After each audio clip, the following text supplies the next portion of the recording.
Hey folks, back again with a new vlog. This is Steven Universe Season 2, Episodes 15 and 16, I think. And it's Keystone, Motel, and Onion Friend. Which, holy crap, what a great couple episodes. But first thing first, I've got new lighting. Hopefully things look a little bit less yellow. I don't know. Let me know if they do or not.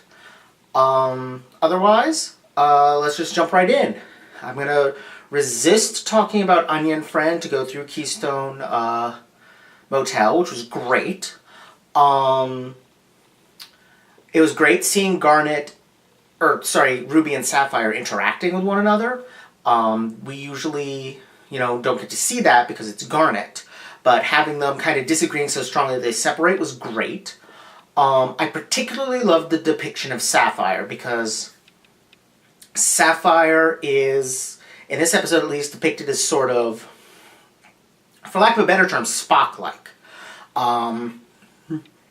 She's the calm, seemingly rational one, the one who's thinking ahead, the one who's saying, the one who's focused on doing the right thing, supposedly, as opposed to the emotions of the moment. But the result is that she infuriates Ruby even more. She hurts Steven, and her coldness is freezing everything around her, because cold fury is still fury.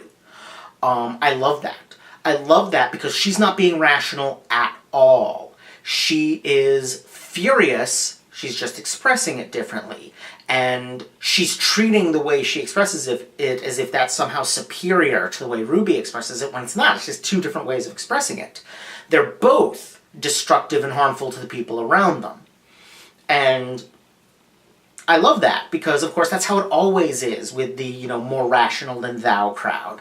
They think they're rational, and precisely because they think they're rational, they miss their own irrationality. They don't see it. They become too focused on the opinions that they have that they think are rational and stop noticing the people around them. They stop noticing the emotion of the moment, which matters. It's impossible to do the right thing without taking into account the feelings of the moment, because that's part of doing the right thing, is being mindful of the feelings of people around you. So I loved that. I loved that depiction of it. I loved that she I loved the way she broke down and apologized, the way they were apologizing to each other. The relationship is just amazing. I loved it. I loved that they were both, simultaneously confessing to their own faults and forgiving the other person for theirs until they were able to forgive each other and come together again. And most of all, I like that at the end of it, Garnet still has not forgiven Pearl. Because I feel like forgiveness is often mandatory in shows. I think I talked about this in regards to Korra at one point, and Asami's relationship with her father. So if you go back into those old vlogs, I think I talked about it there. But basically, you are not compelled to forgive people who have wronged you. Even if they feel bad about it, even if they apologize, you are under no moral obligation to forgive them if that is not how you feel. That doesn't mean go out and, get bloody vengeance for everyone who has ever slighted you. It just means that you're not required to forgive. Sometimes you can't. Sometimes it would be wrong to.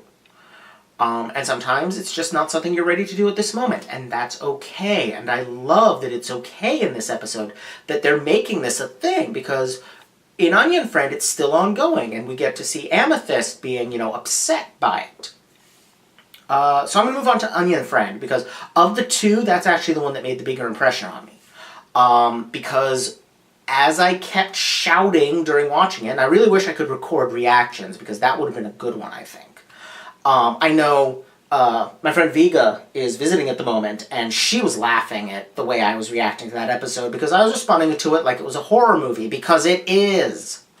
Onion is terrifying. I kept shouting through the whole thing, why is Onion the Antichrist? At the end, I don't know if you can hear, but she's laughing right now. I can hear her. She's giggling. At the end, when he opens his mouth and the freaking mouse is in there, I was like, oh my god! Like, what is wrong with you, Onion? I mean, it's sweet that you gave Steven that toy that he likes, but what is wrong with you? Why are you so freaking... Why are you the Antichrist?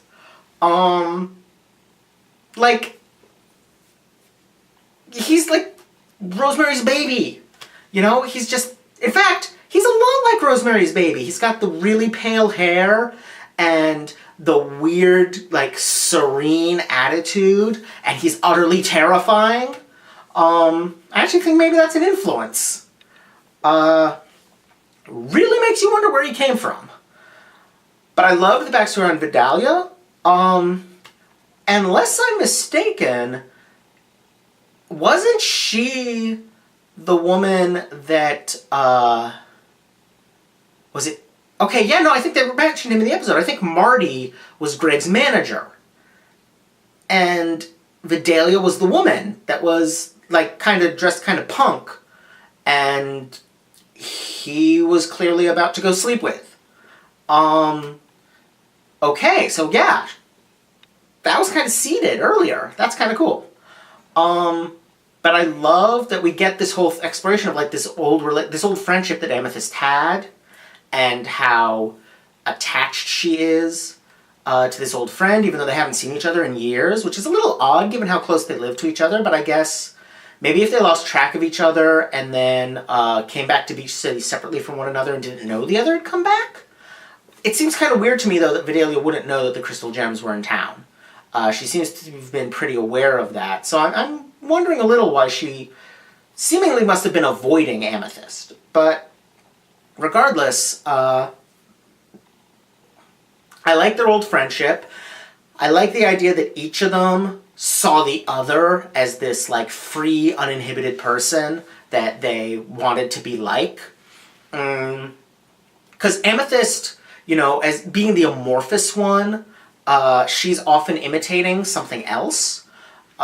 It's nice to see someone who wants to be her. That she has an identity that other people respect and might want to be. Because, as I mentioned before, I think underlying Amethyst are some serious self-worth issues. And issues about who she really is. So that was great. I loved the use of the power outages from the DJing to kind of up the horror movie vibe around Onion. Like, the timing on those was great. It was just a really well put together episode that had some nice character stuff for Amethyst and introduced this very cool character of Vidalia. And at the same time gave us this horror movie that was really well done. Just all around great episode. They were both good episodes, but I honestly feel that Onion Friend was the better of the two just because it was so different. And because Onion is so freaking creepy. Yeah, it was great. I loved that Steven hit a point where he's like, nope, I am done, I am out of here. You have a secret passage you want me to come into after having tried to, like, tempt me, you know, using social pressure to try to get me to kill this cute little mouse. Which, I mean, yeah, Steven's right, you know, everything's got to eat. Feeding the mouse to the snake is just a part of life, but after he'd already bonded a little bit to the mouse, it's perfectly understandable that he couldn't do it, and it is deeply creepy of Onion to be kind of pressuring him towards it. And then now he's opening up the secret passage, and yeah, no, makes total sense that Steven's like, nope, I'm out of here. And then, you know, he sees that Amethyst needs to keep talking with Vidalia, and being the perceptive, sensitive kid he is, he goes back into, you know, Onion's den of horrors. What I really like there is, when I was that age, like 10, 11, 12, somewhere around that age, there were definitely times when it was like the parents were talking and I didn't like the kids. You know, it was my parents' friends' kids or my cousins, and I didn't want to spend any time with them. I just wanted to get out of there. And I would nag my parents about it and whine and generally be a kid about it. And Stephen is so much more perceptive and sensitive than that. He sees that Amethyst needs this conversation. He's like, well, okay, I will subject myself to the terror of Onion. You go, Stephen. You know, Stephen continues to be one of the great characters. Amethyst as well. You know, all the gems are. This was just a great couple of episodes. This season so far has been amazing, and I'm really looking forward to continuing with it. So I will see you all next time when I watch more of it. Bye!